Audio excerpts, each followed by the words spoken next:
ٹھیلے پر سبزی فروخت کرنے والا نوجوان جب اپنی گاڑی میں محدود ترکاریاں لے کر گھوم رہا تھا، اس وقت بے معیاری سبزیوں کو خریدنے والا کوئی نہیں تھا۔ اس سبزی کو بیچنے کے لیے وہ نوجوان بے قرار ہو رہا تھا۔ ایک شخص اس سبزی فروش کے پاس سے گزرا تو اس نے ٹماٹر دیکھ کر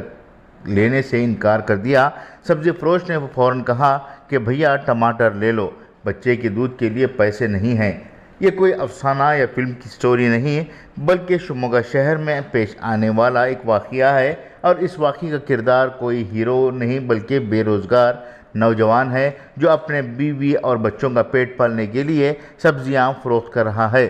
ویسے تو اس نوجوان کا پیشہ ورکشاپ سے جڑا ہوا ہے، لیکن ورکشاپ بند ہونے کی وجہ سے وہ مجبوراً سبزیاں فروخت کر رہا ہے۔ ایسے ان گنت واقعات، حالات اور مجبوریاں ہیں جو لوگوں کے سامنے دکھائی نہیں دے رہے ہیں، کیونکہ اس وقت کووڈ کی وجہ سے نہایت غریب لوگوں کو کسی نہ کسی طریقے سے امداد مل رہی ہے اور وہ مانگنے کے لیے پیچھے نہیں ہٹ رہے ہیں، مگر مڈل کلاس اور اپر مڈل کلاس طبقہ اس قدر مجبور ہوتا جا رہا ہے کہ وہ مانگ نہ سکتے ہیں، نہ ہی کوئی ان کی مدد کے لیے آگے جا رہا ہے۔ دراصل مڈل کلاس طبقے کے لوگوں ہاتھ پسارنے کو عیب سمجھتے ہیں اور وہ دکھاوے میں آ کر کسی سے کوئی مدد لینا نہیں چاہتے۔ اس کے لیے سب سے بہترین طریقہ یہ ہے کہ دینے والے باہمی روابط کے ذریعے سے معلوم کریں اور مدد ایسی کریں کہ لینے والے کو شرمندگی محسوس نہ ہو۔ آج بھی مسلم سماج میں ایک طبقہ ایسا ہے جو ان سنگین حالات میں دل و جان سے خدمت انجام دے رہا ہے۔ اپنے مال کو خرچ کرنے کے لیے طبقہ مسلسل جدوجہد کر رہا ہے اور وہ سماج کے بڑے حصے کو فائدہ پہنچانے کی کوشش کر رہا ہے، لیکن مالداروں کا اس سے بھی بڑا ایک ایسا حصہ ہے جو اپنے مال کو محفوظ کرنے کی کوششوں میں لگا ہوا ہے۔ وہ نہیں چاہتے کہ لوگ ان سے جڑیں اور لوگوں کی مدد کرنا ان کے لیے مجبوری بن جائے۔ بہت سارے لوگ ہمارے سامنے ہیں جو پریشان نہیں لیکن زبان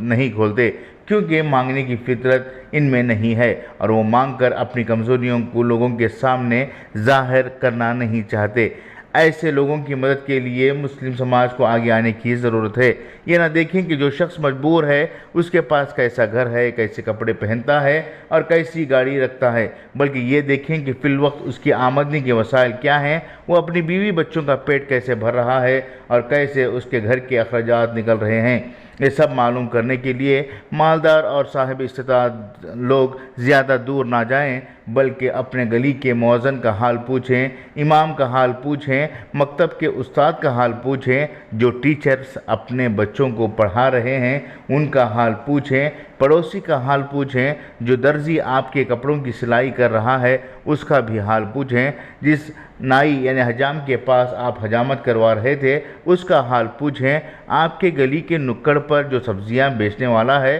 اس سے اس کے کاروبار کے تعلق سے دریافت کریں تو خود بخود مدد کے لیے آپ کے ہاتھ اٹھ جائیں گے اور لوگ بھی مل جائیں گے۔ اگر ان کے ساتھ ساتھ رشتہ داروں کا بھی حال پوچھتے ہیں اور ان کی مدد کرتے ہیں تو یہ بہت بڑی بات ہوگی۔ ان سب کے لیے سب ساتھ ساتھ گلی محلے میں کووڈ کے مرض میں مبتلا مریض کے گھر پر 2 وقت کا کھانا بھیجیں یا پھر دوائی کے لیے مالی امداد کریں، بھلے وہ سرکاری اسپتال میں کیوں نہ ہو، اس کے لیے دوائی کا انتظام کریں، اس کے گھر کا راشن دینا اور اس کے اپنوں کی ہمت باندھیں تو سارے شہر میں گھومنے کی ضرورت نہیں پڑے گی۔ آج امت کو اس بات کی ضرورت ہے۔ مالداروں کا مزاج یہ ہوتا چلا جا رہا ہے کہ اگر ان کی شان میں خسی دکھانے والے ملیں تو ہی وہ ضرورت مندوں کی مدد کے لیے آگے آ رہے ہیں۔ حالانکہ کئی مالدار تو غیر سیاسی بھی ہیں، باوجود اس کے وہ غریب محلوں و جھوپڑیوں میں جا کر امداد کرنے کے دوران اپنی تصویریں لیتے ہوئے دکھائی دیتے ہیں،